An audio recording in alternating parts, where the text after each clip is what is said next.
हमारा तो आज ये 3 घंटे की मीटिंग हुई है। फॉरेन सेक्रेटरी, कॉमर्स सेक्रेटरी, दोनों सचिव आके कमेटी के 22 अंग जो आए थे उनको सब समझाया।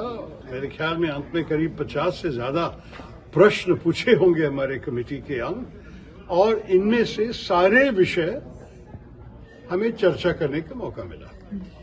ये भी स्पष्ट हुआ कि हमारे जो विदेश कार्य के सचिव हैं उन्होंने कह दिया कि हमारे जो रिश्ता है अमेरिका से ये काफी महत्वपूर्ण है, और इसमें सिर्फ ये जो ट्रेड की बातें हो रही है तो एक चीज है, लेकिन बहुत सारे विषय के ऊपर हमारे पास संपर्क है, और ये संपर्क अभी भी चल रहे हैं। कॉमर्स सेक्रेटरी ने भी डिटेल में हमें ये ट्रेड विषय के बारे में बता दिया, और जितने भी क्लैरिफिकेशंस हमारे मेंबर्स चाहते थे ये सारे क्लैरिफिकेशंस उन्होंने दे दिए।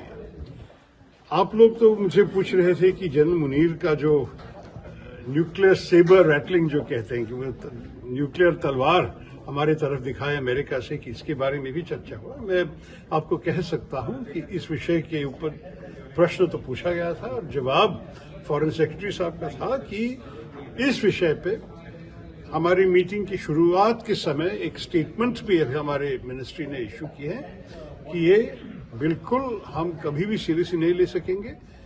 ये न्यूक्लियर ब्लैकमेल भारत कभी नहीं टॉलरेट करेंगे इस देश में, और कि मुनीर जी ने एक देश जो हमारे एक अच्छे दोस्त वाले देश हैं उनके भूमि पे खड़े होकर इस किस्म की चीज कहा, ये तो अच्छा नहीं लगा, और इस संदेश पे हम सबको बता देंगे। सर 25 को टॉक्स के लिए यूएस की टीम यहाँ आ रही है। देखिए, ये तो एक रूटीन नेगोशिएशन है। एक राउंड के बाद अगले राउंड का डेट तो फिक्स हो जाता है, तो 25 अगस्त को ये लोग आना था। अब तक इसमें कोई चेंज नहीं है, कोई परिवर्तन नहीं है। अगर उनके तरफ से कोई तकलीफ है उस वक्त आने के लिए तो उनको बताना है। अब तक तो किसी ने ऐसे कुछ नहीं बताया। जितने भी चर्चा की ज्यादा इस रिश्ते के ऊपर, और मतलब ये सारे विषय के ऊपर थे। अगर पुतिन साहब के मीटिंग के बाद और यूक्रेन के साथ अगर कोई मीटिंग हुई और ये सारे बदल लिए, तब तो वो